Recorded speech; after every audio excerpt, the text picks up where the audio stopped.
Alors bonsoir à tous. On va parler aujourd'hui de Hanouka, bien entendu, puisqu'on est en plein Hanouka. Et on va commencer par une question toute simple qui va nous amener à beaucoup approfondir toutes sortes de sujets. Bien entendu, la Gemara, en premier lieu. La Gemara nous dit que la mitzvah de l'allumage des bougies de Hanouka, c'est quelqu'un, il doit faire ça à la porte de sa maison. Et il a écrit que à Mehadrin, celui qui veut faire mieux, alors il fera chaque personne de la maison qui allumera. Et la Mehadrin, mina Mehadrin, alors il faut allumer tous les jours encore une bougie. Le premier jour, une bougie, le deuxième jour, deux bougies, etc. comme on fait. Maintenant, c'est le seul endroit dans tout le chasse, et même dans toute la halakha, où on a cette notion de Amehadrin mina Mehadrin. C'est-à-dire même le Etrog qui a écrit Pri Etz Adar, alors de là on apprend en première vision des choses, Adar ça veut dire c'est un agrume, et de là on apprend qu'il doit être Mehoudar, mais c'est qu'une allusion. Là nos sages nous disent ça doit être non seulement Mehadrin, mais ça doit être la Mehadrin mina Mehadrin. Et de là, aujourd'hui, on a, par exemple, en cacheroute, on a une cacheroute normale, on a une cacheroute Mehadrin, qui est plus parfaite, et la Mehadrin mina Mehadrin. Donc ceux qui veulent manger une cacheroute où il n'y a aucun doute, alors c'est la Mehadrin mina Mehadrin. On prend en considération tous les avis, toutes les chumrot, tout. Et il faut comprendre pourquoi, spécialement à Hanouka, par rapport à toutes les autres mitzvot, des Oraïta et des Rabbanan, on n'a pas cette notion de Mehadrin qui apparaît, et encore moins de Mehadrin mina Mehadrin. Ça, c'est la question qu'on va essayer d'expliquer. Rav, juste une petite question de ma part. Ken? Oui, non, vous m'entendez, c'est vrai. Là, vous n'avez pas cité la Gemara, mais je suppose que c'est Maseret Shabbat, page 21, c'est ça? Exactement, 21b. Non, c'est celle-là? Oui, exactement, 21b. 21b, ok, d'accord. Ah. Merci. Maintenant, dans la paracha de la semaine, quand les frères de Joseph vont venir en Égypte pour acheter à manger, alors Joseph va les faire tourner un peu en bourrique, il va leur donner du fil à retordre, et les frères, ils disent une phrase extraordinaire.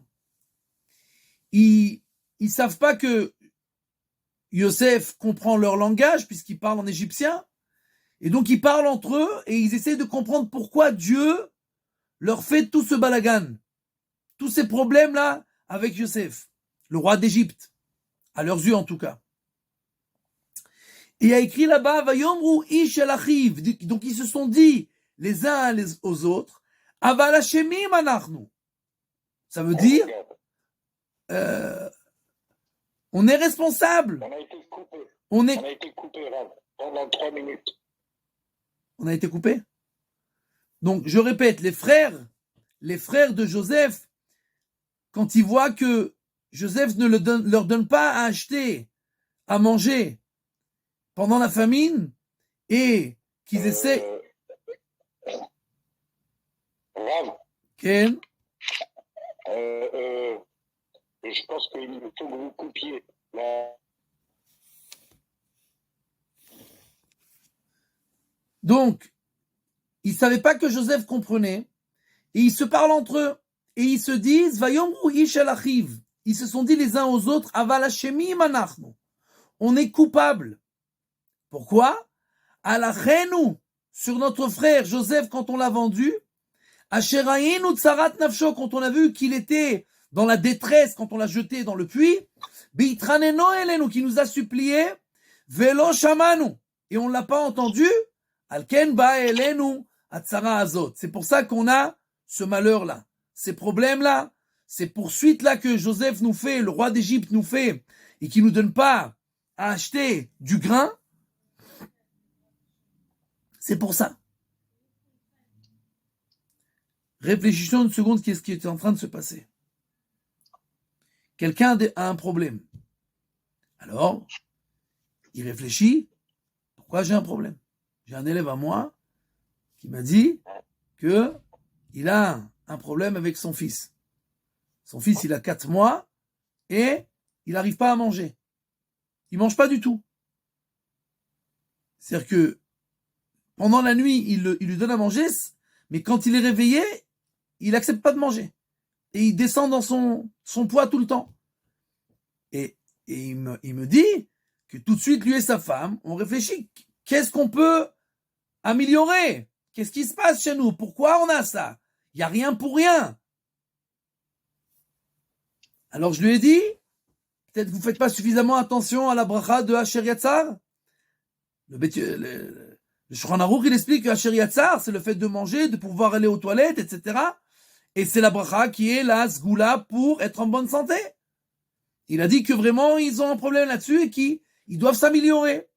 Donc, quand on a un problème, on réfléchit tout de suite. Qu'est-ce qui se passe? Qu'est-ce que j'ai fait? Maintenant, il faut comprendre.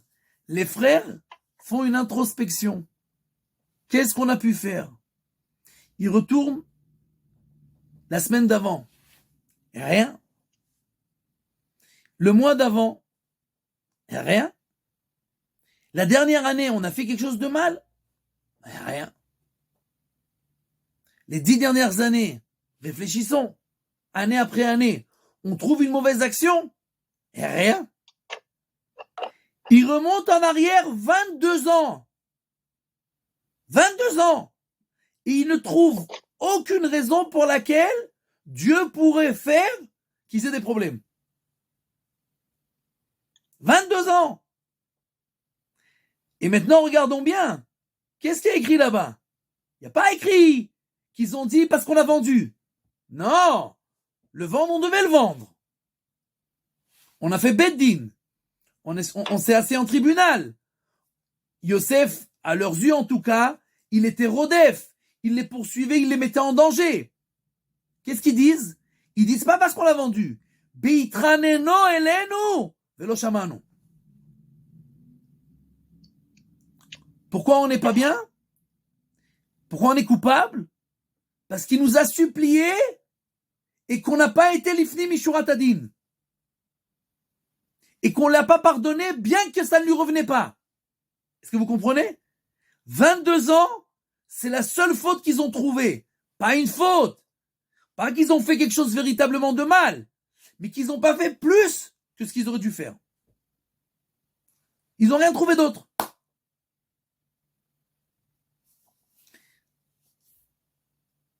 Et c'est incroyable. Vous savez, on a lu la semaine dernière au Kollel une lettre de Reb Kiva Iger qui dit que quelqu'un lui a demandé de prier pour un malade. Et il écrit dans sa lettre qu'il demande qu'on lui renvoie le nom du malade parce qu'il semblerait qu'il y a une erreur dans le nom, parce qu'il a prié et le malade n'a pas guéri. Donc il semblerait qu'il y a une erreur dans le nom. C'est-à-dire qu'il pense même pas une seconde que c'est possible que t'as prié, non, c'est où ça marche pas toujours. Il dit, même si j'ai prié, il doit guérir. Et s'il n'a pas guéri, c'est-à-dire qu'il y a une erreur dans le nom. C'est pas compliqué. C'est-à-dire que les grands, ils savent comment ça marche. Et si on est à 100% OK, tout va sur des roulettes. Maintenant, cette chose-là, on l'a vu chez David et Shaoul. Shaoul, il était en train de poursuivre David pour le tuer. Alors que David n'avait rien fait, strictement rien fait. D'accord? Et le Yerushalmi nous dit que David, il était dans la grotte quand Shaoul est rentré là-bas pour se faire ses besoins. Et que David était derrière lui et qu'il pouvait le tuer. Et qu'il avait le droit de le tuer. Parce que Shaoul était rodef, il le poursuivait pour le mettre à mort alors qu'il n'avait rien fait.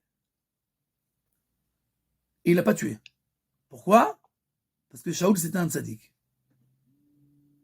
Tzniutra chassa alecha, le Yerushalmi dit que que David Amelech, il a dit que ta pudeur, le Mashiach, Shaoul, qui était comment ça s'appelle, loin de Akadosh Baruch Hu, c'est elle qui t'a sauvé. C'est-à-dire, ça te revenait que je te tue. Mais j'ai fait au-delà de ce que je devais, puisque je sais que tu es un tzaddik. Yosef had tzaddik. C'est le tzaddik par excellence. Et donc les frères, ils disent, on aurait dû faire plus que ce qu'on devait. Et on l'a pas fait, et c'est sur ça qu'on s'est fait avoir. Maintenant, continuons. Ça s'arrête pas là. Les frères, ils se parlent entre eux. Hashemim anachnu, on est coupable. Parce qu'on n'a pas entendu notre frère qui nous implorait. Reuven, il vient. Qu'est-ce qu'il dit? Vayan Reuven vayomar, alo amarti alechem lemor, al terteu vayaled, velo shamatem vegam damo ine nidrash. Reuven, il vient et dit, je vous avais dit, ne touchez pas le gosse. Parce que voilà maintenant, même son sang est demandé. Parce qu'ils étaient sûrs que Yosef était mort. Donc maintenant, dans le ciel, on demande de faire payer son sang qui a été versé par nous. Et je vous l'avais dit. Maintenant, dites-moi, vous croyez vraiment ça logique que Reuven, qui est un des patriarches, parle comme ça? Quoi, t'es un gamin? Je vous avais dit, hein? Ouais, beau gosse. Maintenant qu'après que ça s'est passé 22 ans, maintenant t'es le Bechor, tu sais très bien que la responsabilité c'est à toi, et tu te décharges. Je vous avais dit, hein? Je vous avais dit, fallait pas le toucher. À part ça, la Gemara nous dit dans Masechet Baba Metzia, page 58, que quelqu'un qui a fait une erreur et qui a des malheurs, on n'a pas le droit de lui dire Zechor Ma'asecha Rishonim. Rappelle-toi, tu sais pourquoi tu as des malheurs, rappelle-toi ce que tu as fait. Qu'est-ce qu'il est en train de faire, Reuven? C'est assourd. Il n'a pas le droit de faire ça. Rashi, comme d'habitude, en 2 mots, nous dévoile tous les secrets de la Torah. Reuven dit, je vous avais dit. Et voilà maintenant, même son sang est demandé. Inédamment, gam. Écrit dans le passouk, ve gam damo, iné nidrash. Gam, aussi son sang. Rashi dit, damo, ve dam azaken. Son sang est le sang du vieux. C'est qui le vieux? Yaakov Avinu, leur père. Qu'est-ce qu'il veut dire Rashi là? Rashi dit quelque chose d'extraordinaire. Rashi nous dit que Reuven parle aux frères et il leur dit exactement l'inverse de ce que nous on comprend. Qu'est-ce qu'ils ont dit les frères? On est responsable. On aurait dû écouter Yosef quand il a imploré. Reuven il vient et dit minute. Si c'est à cause de Yosef, moi qu'est-ce que j'ai à faire là dans cette histoire moi? Moi à l'époque je vous avais dit de ne pas le toucher pour le sauver. Donc si c'est à cause de Yosef, moi j'aurais pas dû être impliqué dans cette histoire. Parce que maintenant j'aurais pas eu à souffrir. Parce que moi j'ai pas fauté dans cette histoire-là. Donc Reuven y réfléchit maintenant. Vous dites que c'est pour ça la raison et moi je dis que c'est pas pour ça la raison. Parce que si c'était la raison, moi je suis pas impliqué. Et si je suis impliqué, ça veut dire que moi j'ai un problème. C'est quoi le problème? Vegam damo inen nidrash. Son sang aussi est demandé. Et Rashi nous dit le sang du vieux. C'est-à-dire que Reuven dit j'ai fauté. Parce que moi, quand je vous ai parlé, je vous ai dit alterteu bayeled. Ne fautez pas en faire l'enfant. Je vous ai dit de ne pas toucher à Yosef. Mais j'aurais dû vous dire non seulement Yosef, mais pensez à papa. J'ai un problème de kiboud orim. J'ai un problème du respect des parents. C'est non seulement pourquoi j'ai pas dit, mais pourquoi j'ai pas pensé à ça. Comment ça se fait que j'ai pensé que à Yosef et que j'ai pas pensé quand j'ai essayé de le sauver au kiboud orim, que je devais faire attention que mon père Notre père ne souffre pas de ça. Ça, j'y ai pas pensé. Parce que je sais pas si vous comprenez à quel point les shvatim, comment on dit les shvatim, les tribus, ils vont à l'extrême pour comprendre où ils ont fauté. Et ils ont fauté dans rien. Et ils cherchent à l'extrême. Et Réhouven, il dit, moi, je l'ai pas vendu. Moi, je vous ai dit de pas le toucher. Mais alors, pourquoi moi, je suis là-dedans? Parce que j'ai pas pensé à mon père à ce moment-là.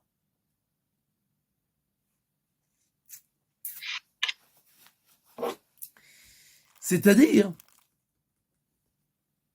si on regarde le Midrash, nos sages nous dévoilent cette explication-là en 2 mots. Il y a écrit dans Midrash Rabbah, dans Ruth, Parasha Hei, il y a écrit que si un homme fait une mitzvah, Belevav Shalem, alors c'est comme ça qu'on doit faire la mitzvah. Parfaitement. Et le Midrash nous dit, et si Réhouven savait que Dieu allait écrire dans la Torah qu'il a essayé de sauver son frère, alors il l'aurait pris sur ses épaules et il l'aurait ramené à Yaakov Avinu, chez leur père.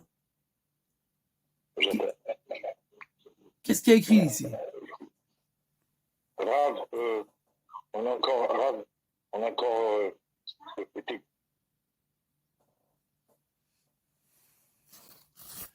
Donc, on voit de là à quel point quand on fait une mitzvah, c'est pas seulement de faire la mitzvah. Réhouven, il a fait la mitzvah. Il a sauvé son frère. Mais il n'a pas fait ça avec la marshava, l'intention la plus pure. Et c'est comme ça qu'un juif, il est censé faire toutes ses actions.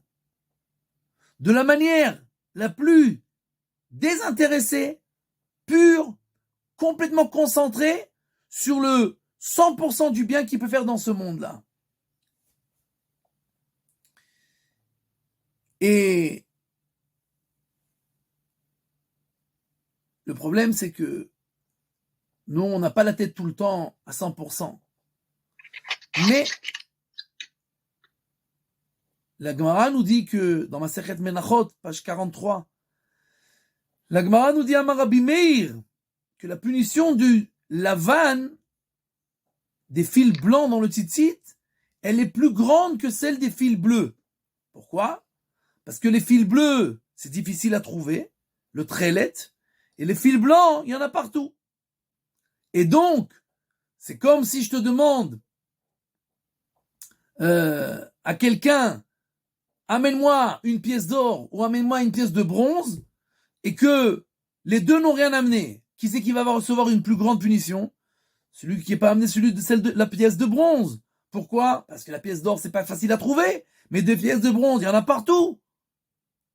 Donc, le fait que tu n'as pas fait le petit effort de te concentrer, de faire ce qu'il faut faire, alors que c'est facile à faire, alors la punition est beaucoup plus grande. On n'a pas notre tête tout le temps. C'est vrai. On n'arrive pas à se concentrer tout le temps. C'est vrai, on n'arrive pas à être à 100% dans ce qu'on fait. C'est vrai. Mais dans ce qu'on fait déjà, par exemple, quelqu'un va à la prière. Tu fais déjà ta prière. On dit que Reb Shalom Shvadron, une fois, il était avec son fils et Reb Eizik Sar, qui était le directeur spirituel de la yeshiva de Slabodka, le voit et il demande à Reb Shalom Shvadron qui va avec son fils, où tu vas? Il lui dit, je vais chez le médecin. Je prends mon fils, il est malade, chez le médecin. Et Reb Eizik Sar qui lui dit, oh, le grand animal prend le petit animal. Alors, il faut être le directeur spirituel de Slabodka pour dire une chose pareille. D'accord? Mais, qu'est-ce qu'il lui dit? Il lui dit, si déjà tu prends ton fils, si déjà tu t'occupes de lui, les animaux aussi ils s'occupent de leurs enfants. Si déjà tu fais cette action, alors aie la pensée que tu le fais les Shem Shamaim, que tu le fais pour la volonté divine, pour aider ton fils, pour faire une mitzvah, pour faire du chesed, si déjà, tu viens déjà à la prière, tu ouvres déjà ton sidour, c'est comme si tu avais invité le roi, tu t'es préparé, tu t'es lavé, tu t'es habillé, tu t'es parfumé, tu as mis des fleurs partout, et le roi, il arrive, et tu le regardes pas. Tu t'intéresses pas à lui. La punition est 10 fois pire que si tu l'avais pas invité. Pourquoi? Parce que tu es déjà là. Tu l'as déjà invité. Tu es déjà en face de lui. Tu t'es déjà préparé. Pourquoi tu lui parles pas? Si tu le vois pas, tu le vois pas. Mais si tu es déjà en train de lui parler à côté de lui, pourquoi tu lui parles pas? Donc, on fait la prière. On est déjà à la prière. On a déjà le sidour dans les mains. Pourquoi ta tête, elle est en train de voyager partout? Pourquoi tu te concentres pas? Quelqu'un qui ne sait pas prier, il n'est pas à la prière, ok, sa punition est moins grande, mais toi tu es déjà là, tu prends déjà le temps pour ça. Maintenant, on ne peut pas encore répondre à la première question qu'on a répondue, il faut encore approfondir beaucoup plus.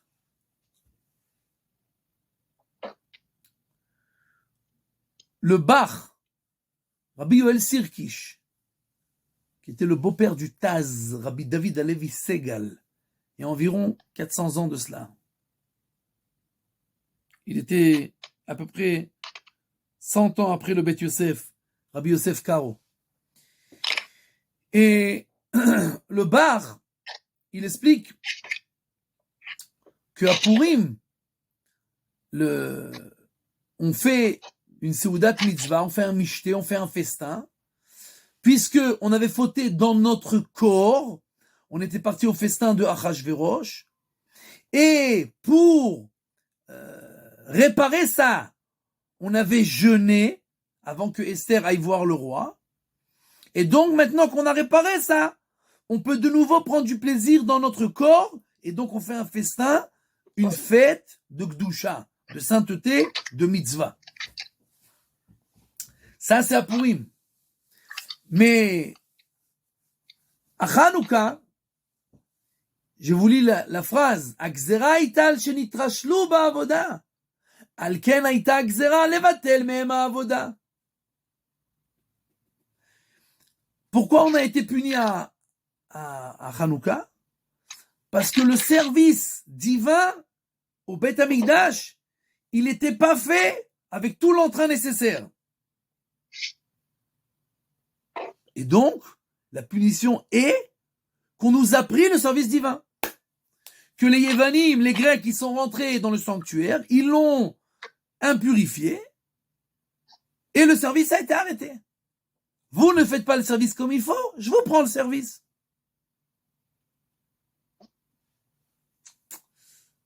Maintenant, il faut comprendre. D'accord? Il n'y a pas écrit qu'il ne faisait pas le service divin.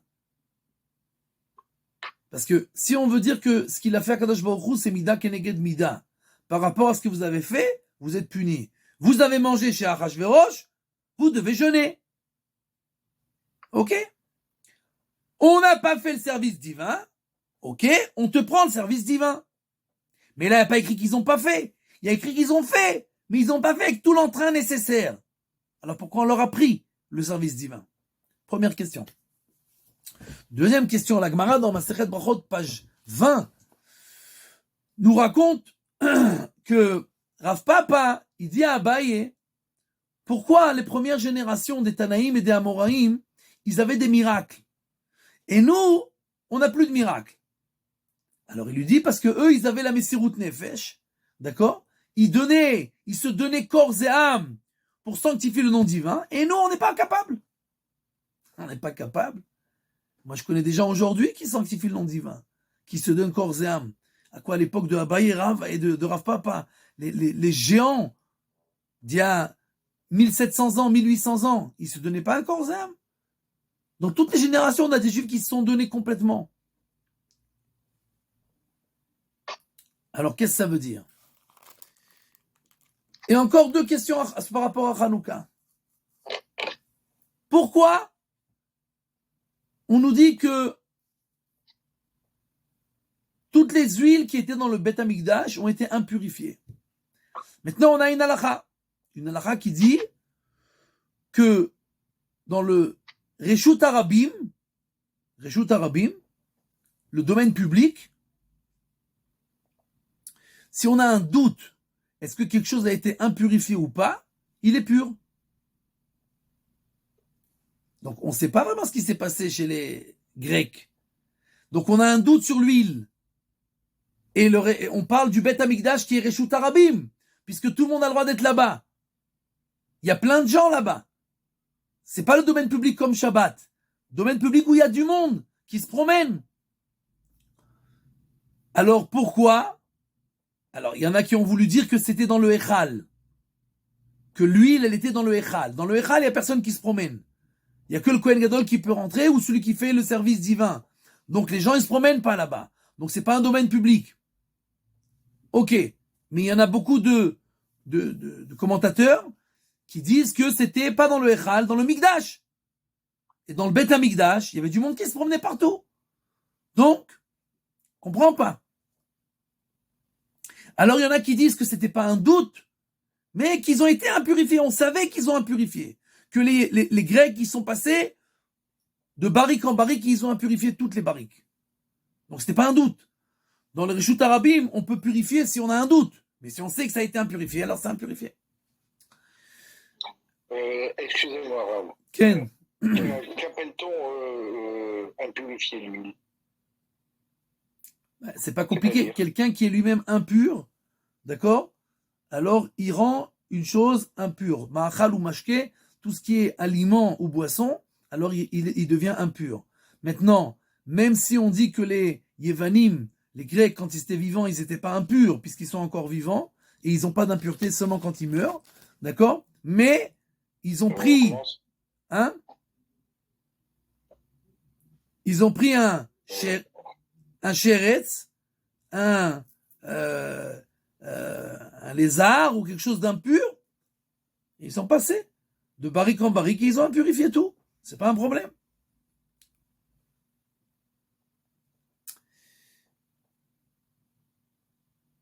Bon. Maintenant, à part ça, à part là, cette question-là, pourquoi on dit pas que si on a un doute dans le domaine public, alors c'est pur? On a une question plus grave. Même si c'est impur, tout est impur. La Gemara nous dit dans Masechet Psachim, dans page 77, que tout ma'utra betzibour, que l'impureté a été permise pour le public. Quelqu'un qui est un particulier, qui est impur, il peut pas rentrer au Beth Amikdash. Mais quand tout est impur, alors pour le public, pour le tzibour, tout est permis. Alors pourquoi ils n'ont pas allumé? Même s'ils n'ont pas trouvé d'huile pure, ils pouvaient allumer avec de l'huile impure. Ils avaient le droit.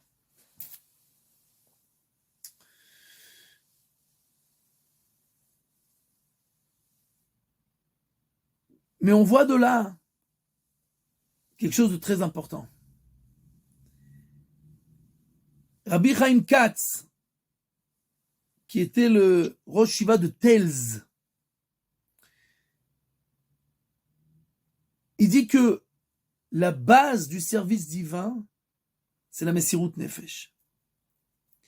Et s'il n'y a pas la Messirut Nefesh, c'est comme s'il n'y avait pas de service divin. C'est pas qu'il manque une particule du service divin, c'est comme s'il n'y a pas de service divin. Donc,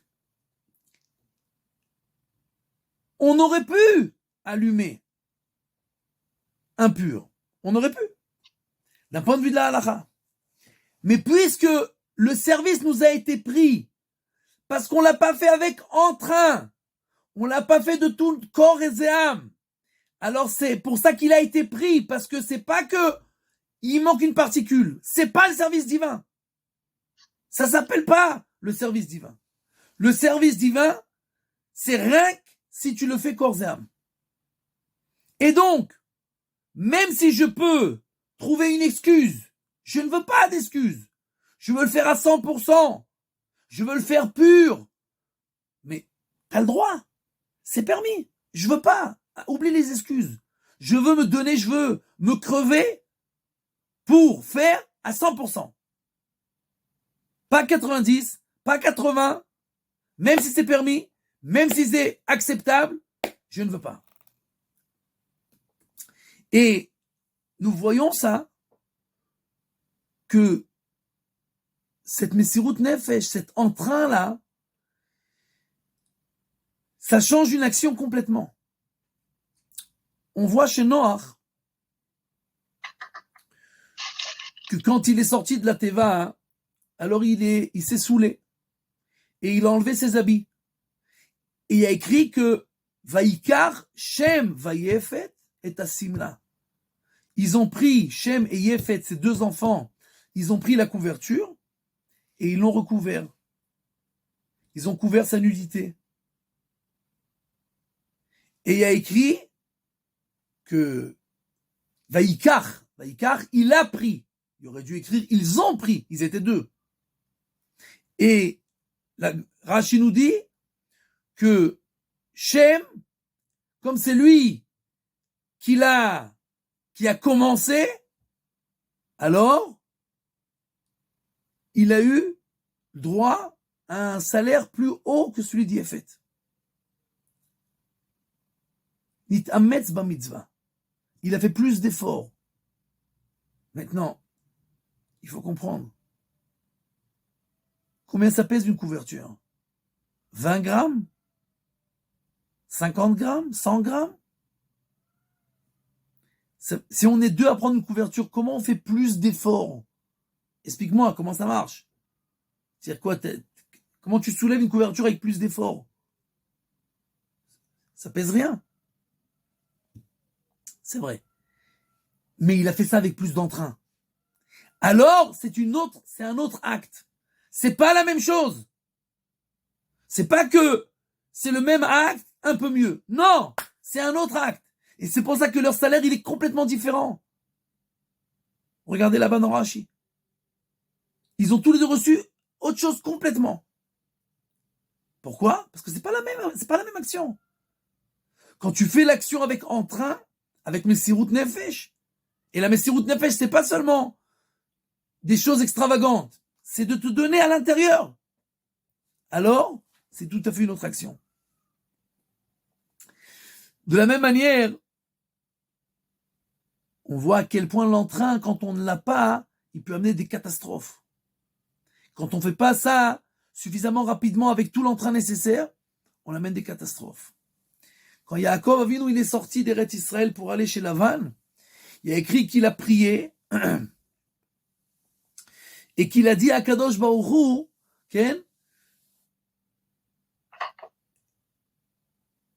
que quand je reviendrai, quand je viendrai tout de suite faire un autel et offrir un sacrifice. Quand il est chez Haran, chez Lavan, Dieu se dévoile à lui, lui dit Koum ale Bethel. C'est quoi Bethel? C'est l'endroit où il a rêvé. C'est l'endroit où il est sorti d'Eretz Israël et qu'il a promis, je reviens tout de suite et je fais un autel et j'offre un sacrifice.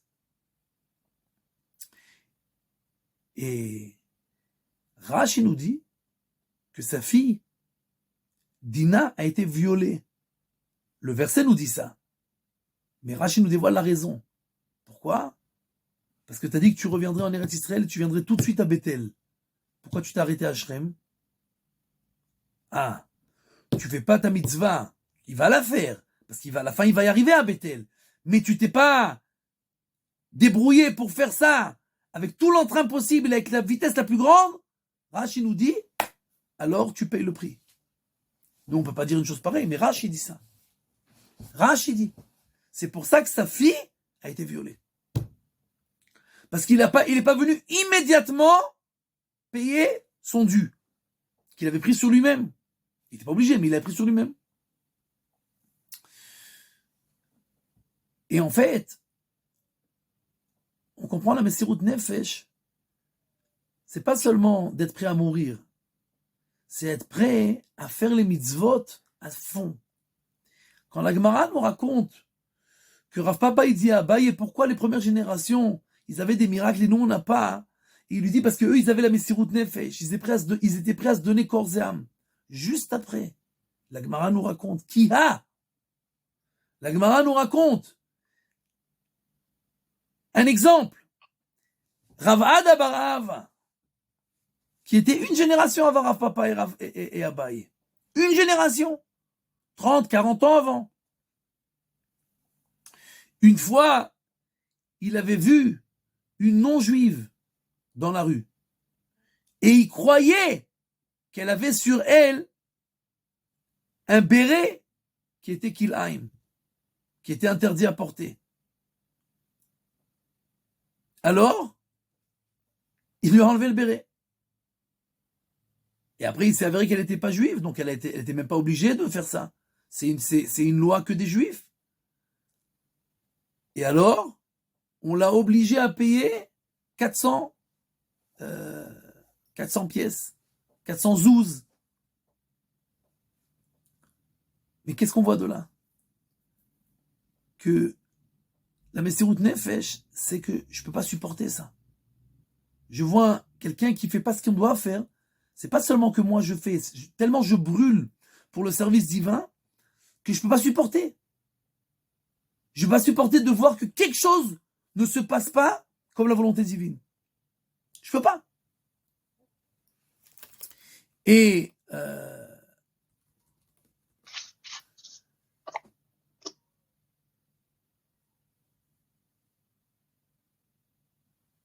la manière de laquelle nous on ressent les choses, c'est ça qui nous amène à faire aussi nos actions d'une manière différente. Rabbi Meir de Pri Mishlan, il dit, regardez la différence entre Yaakov et Paro. Yaakov, il rêve, et Paro, il rêve. Yaakov, de quoi il rêve? Malaché Elohim, des anges. Paro, de quoi il rêve? De vaches. De vaches et de gerbes de blé. C'est ça qui l'intéresse. Yaakov se lève de ce rêve, qu'est-ce qu'il fait tout de suite? Shemen, il fait un hôtel, il prie à Kadosh Baruch Hu. C'est de ça qu'il se réveille.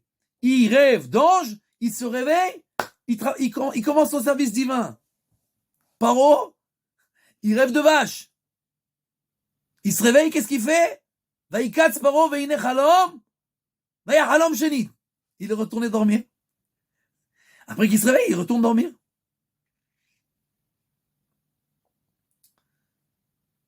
Parce que quelqu'un rêve de ce qu'il pense, et ce qu'il pense, ça l'amène à faire des actions. Donc Yaakov, il rêve des anges, et dès qu'il se lève, il commence à travailler. Parce que c'est ça qu'il a dans son intérieur. Et Paro, son intérieur, c'est des vaches. C'est l'argent, etc. C'est prendre du bon temps. Donc il rêve de vaches, et dès qu'il termine, il recommence à rêver.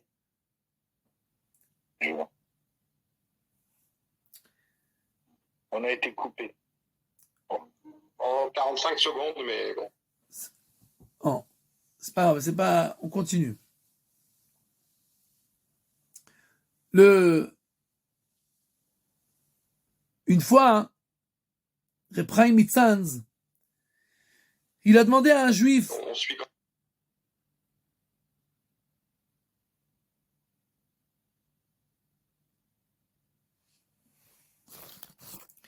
Donc Reb Chaim Mitzanz, il a demandé une fois à quelqu'un de sa communauté de venir avec lui pour aller ramasser de l'argent pour une bonne cause. Et cette personne lui dit, j'ai un cours de Torah, j'ai pas le temps maintenant, je peux pas t'aider. J'ai un cours de Torah. Alors Rabbi Chaim Mitzanz, il lui a dit, tu sais, c'est quoi la différence? Il y a écrit que Yosef, quand il est parti voir ses frères, il a rencontré Ish, un homme dans les champs. Vaimtseu Ish. Quelqu'un l'a trouvé. Il a pu poser la question, où sont mes frères? Ish, une personne. Rashi nous dit, c'était qui Ish? Malach Gabriel. L'ange Gabriel. Vaïa avec Ish Imo, mais quand Yaakov il revient en Eretz Israël et qu'il rencontre l'ange de Esav, il y a écrit aussi là-bas, Ish, qu'une personne lui a fait la guerre, a combattu avec lui. Et Rashi nous dit, c'est qui cette personne? L'ange de Esav. Je comprends pas. Qui c'est qui t'a dévoilé ce secret-là? Là, il y a écrit Ish, là, il y a écrit Ish. Là, il y a écrit que c'est une personne qui l'a trouvé, là, il y a écrit qu'il a combattu avec une personne. Pourquoi là, tu dis que c'est l'ange Gabriel, et là, tu dis que c'est l'ange de Esav? Comment tu sais ça? Alors, il lui dit, Repraim, c'est pas compliqué. Quand Yaakov, il demande un service à cette personne-là, on ne sait pas qui c'est. Il lui dit, bénis-moi. Il dit, je peux pas. Je dois aller prier pour Akadosh Baruch Hu. Ah, ça c'est l'ange de Esav. Quelqu'un qui n'est pas prêt à faire le moindre effort pour aider son ami, c'est l'ange de Esav. Mais quand Yosef cherche ses frères, cette personne-là, entre guillemets, lui-même, vient et pose, Matevakesh. Qu'est-ce que tu as besoin? Qu'est-ce que tu cherches? Oh, quelqu'un qui se donne lui-même pour aller aider les autres, ça c'est l'ange Gabriel. D'accord?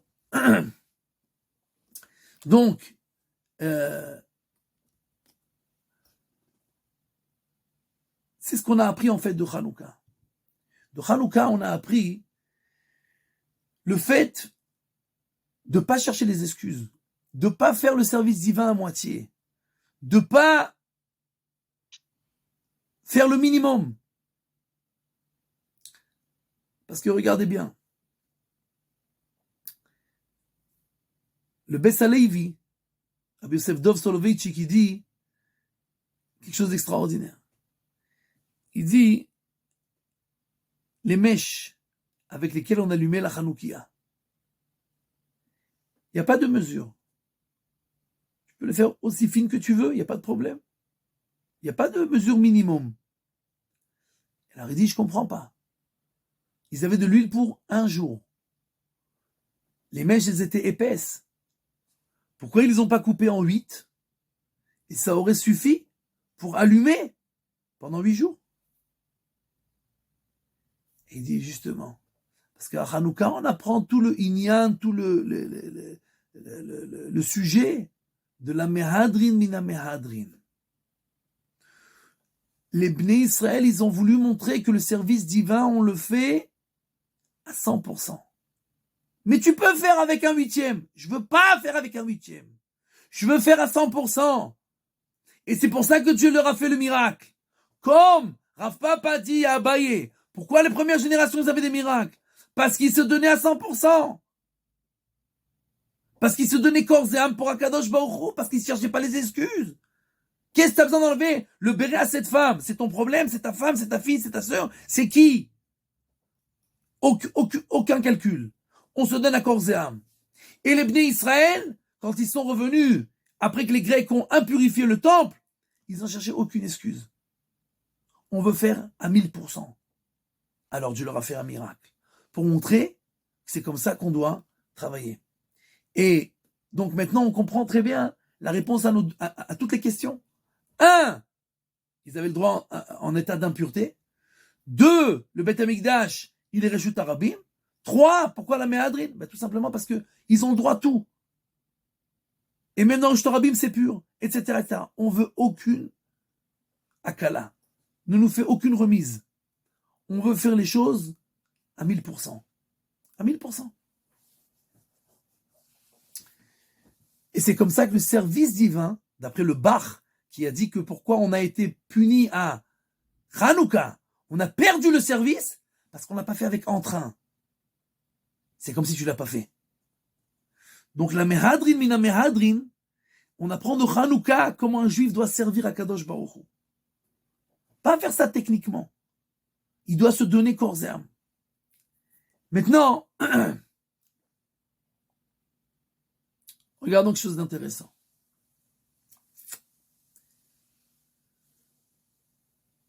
Quand les frères, dans la paracha de la semaine, veulent acheter du grain en Égypte chez Joseph, alors il leur dit, il n'y a pas de problème, mais vous revenez qu'avec votre petit frère Benjamin. S'il ne vient pas avec vous, vous ne recevrez rien. Ok. ils arrivent et ils disent à Yaakov. Yaakov dit, ça va pas la tête ou quoi? Shimon enenu, Yosef enenu, ou Binyamin tikachu, alaïu kulana. Shimon, il est plus là. Pourquoi? Parce que Yosef, il a pris en otage. Et Yosef, il est pas là. Parce qu'il est mort. Et vous allez prendre Binyamin, alaïu kulana. Alors j'aurais tout perdu.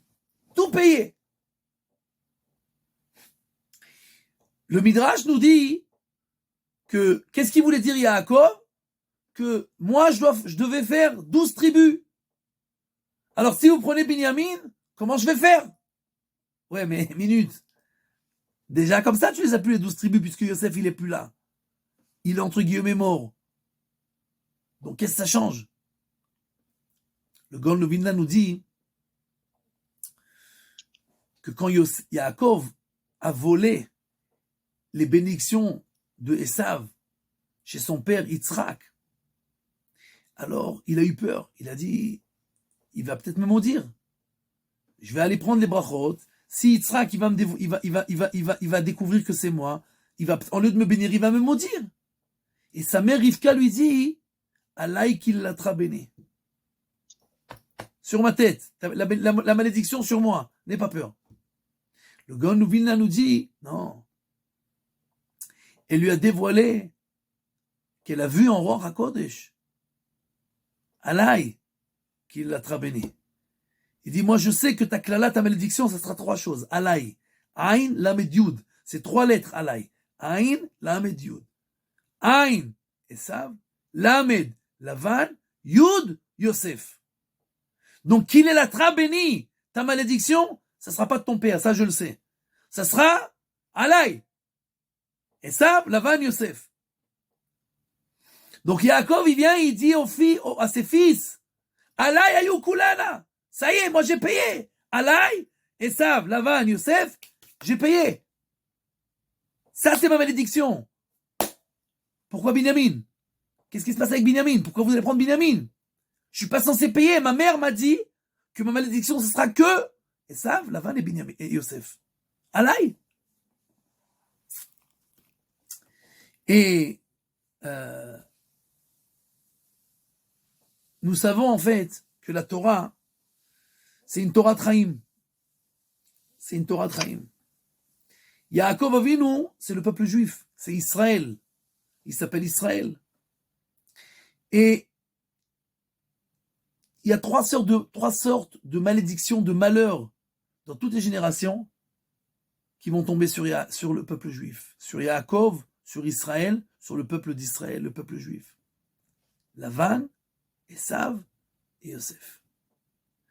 Esav, c'est Amalek, c'est Aman, c'est ceux qui veulent nous tuer. Yaakov, pen yavo veikani em albanim. J'ai peur de Esav qui viennent et qui déciment toute ma famille, qui nous tuent tous. Ça, c'est Esav.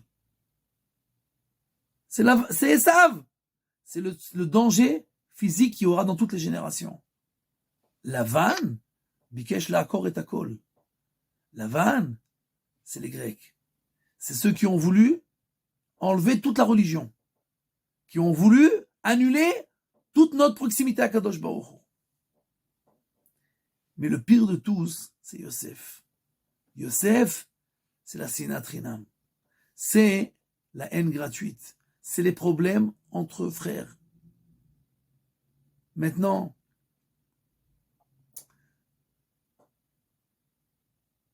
on a eu 2 fêtes qui ont été créées par rapport à ces 2 malheurs. Hanouka, quand on a vaincu les problèmes spirituels. On a vaincu les Grecs, les hellénisants.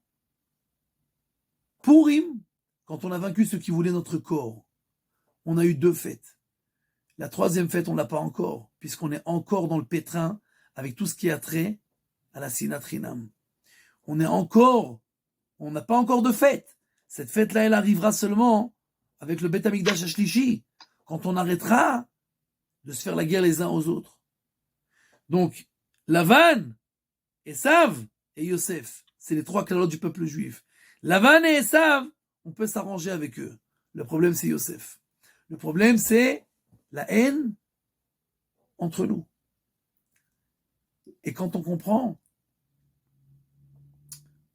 que toute l'histoire de Hanouka, c'est la Mehadrin mina Mehadrin, c'est que quand on fait ce qu'on doit faire pour aider son prochain, ses enfants, sa femme, son voisin, son frère, son ennemi, qui est de ton peuple, tu dois faire sans aucun calcul. Tu dois te donner complètement corps et âme. Un maximum efshari, c'est un minimum anidrash. Le maximum que tu peux faire, ce sera toujours que le minimum qu'on te demande. Puisque la mehadrin mina mehadrin, on te demande pour le service divin de ne chercher aucune akalote, aucune remise. De faire tout à plus que 100%. Même si tu as des bonnes excuses, même si tu as des bonnes raisons, même si tu as un cours de Torah, et on te demande de venir pour aider un juif, tu as une bonne excuse. Arrête, cherche aucune excuse. La mehadrin mina mehadrin, si on veut faire en sorte qu'on ait cette troisième fête, d'accord, qui sera en fait la dernière des fêtes, alors on doit se donner corps et âme, mehadrin mina mehadrin, et pour Akadosh Baruch Hu, et pour nos frères, et alors on aura d'abord compris c'est quoi le message de Hanouka, mais en plus on aura gagné le fait qu'on pourra Bezrat Hashem avoir la dernière rédemption, la dernière Géoula, avec la dernière fête qui sera en fait pour réparer cette dernière malédiction qui est la malédiction de Yosef et de ses frères. Zéouzé, question.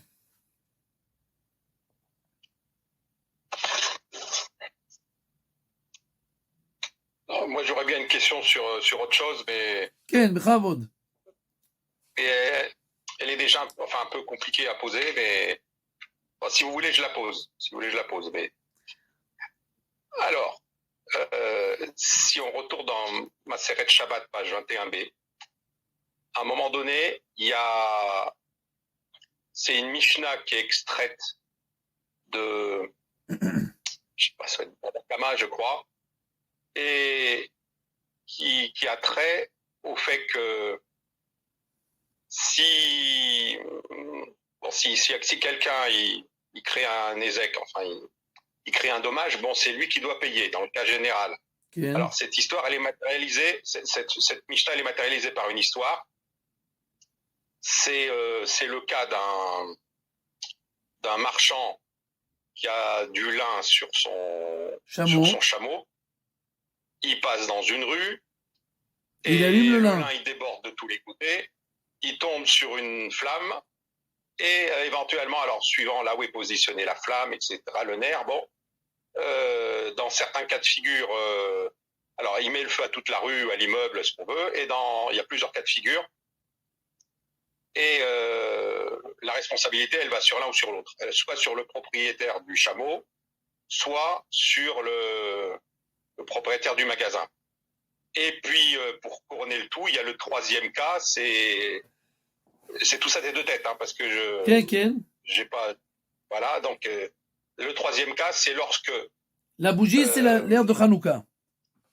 Voilà, c'est le nerf Hanouka, il est mis dehors du magasin, il est mis en dehors. Comme ça doit donc être. là, entre guillemets, on ne peut pas reprocher aux commerçants juifs on peut pas reprocher aux commerçants juifs d'avoir mis le feu dans ce cas précis, puisqu'ils devaient faire la mitzvah d'Adlakat Nerot.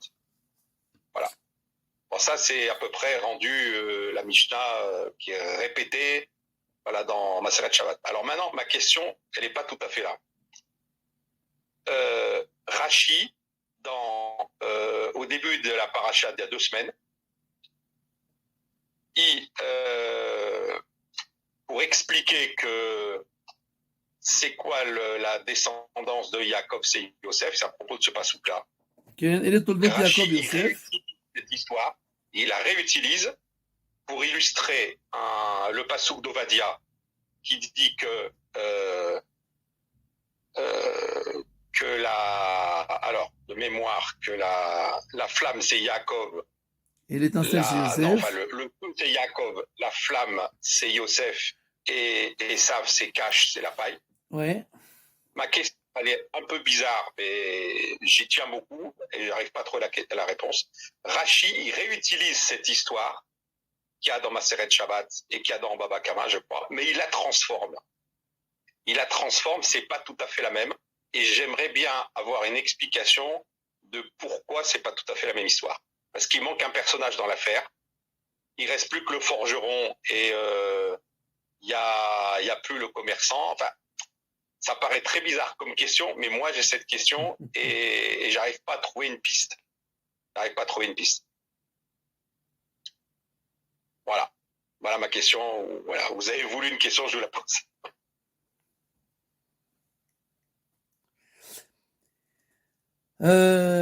D'abord, je suis pas sûr du tout que ce que Rashi ramène au début de la paracha, hein, c'est la même histoire. Alors, tant mieux si c'est pas la même, comme ça il n'y a plus de questions. Mais bon. Mais n'empêche que ça ressemble beaucoup aussi. Elle ressemble énormément, mais il y a des différences. Voilà. Alors, mais vous reconnaissez quand même qu'elle ressemble. Elle ressemble beaucoup. On a le feu, la flamme et la paille. Mais à part ça, c'est pas du tout la même histoire. Là, ouais, bon, d'accord, oui, bon. C'est-à-dire que en fait, la question dans Baba Kama et dans Shabbat, c'est de savoir est-ce que d'un point de vue ilchatique, il est chayav ou patour. Et au début de la parashat Vayeshev, pardon, Toldot, et les Toldot, non. Vayeshev. Non, Vayeshev. Non, אלה תולדות יעקב יוסף, mais c'est au début de Vayeshev. כן, Vayeshev יעקב בארץ מגורי אביו בארץ כנען, אלה תולדות יעקב, יוסף היה בן 17 שנה, יורד אחיו, etc. Donc, là-bas, c'est un autre midrash complètement, c'est pas du tout, Rashi ne cite pas du tout la Gemara, ici dans Masechet Shabbat. Il cite J'ai cru que c'était la même chose. Moi, j'ai cru que... Bon, et puis... Bon. Et on peut dire qu'il y a quand même un lien, parce que Hanouka, ça tombe pendant Vayeshev. Bah, c'est la bonne période, on est d'accord. C'est la bonne période de l'année. C'est pour ça que moi, il m'avait semblé que c'était la même histoire. Non. Mais bon, c'est que des suppositions. Hein. Okay. À première vue, c'est pas la même histoire, parce que... Moi, ça m'arrange. Vous me dites que ça n'a rien à voir. À la limite, j'ai plus de questions. À première vue, c'est pas la même histoire, puisque là, c'est la source de Rashi, c'est un midrash. Il ramène pas du tout la Gemara de Shabbat. Il ramène un midrash qui parle que pour anéantir Esav, alors on avait besoin de la force de Yosef. Il y a beaucoup d'explications pourquoi spécialement Yosef. D'accord? Parce que Yosef, en fait, c'était le côté physique du peuple juif, le côté physique qui est dans la sainteté. D'accord? Donc c'est lui, la flamme qui peut anéantir Esav, qui est lui complètement dans la matérialité. Donc à première vue, c'est pas la même source, c'est pas la même histoire. Peut-être qu'il y a un lien plus profond, et ça, je sais pas. Moi, je sens qu'il y a un lien, mais je suis incapable de. Eh ben écoute, on t'attend, cherche, vérifie, et tu nous fais savoir. Ah, bah si moi je trouve, mais peut-être vous aurez plus de chance, vous, de trouver que moi, mais bon. Enfin, en tout cas, merci de m'avoir répondu. בשמחה רבה, שיהיה בשורות טובות, והרבה הצלחה. אמן, merci רב.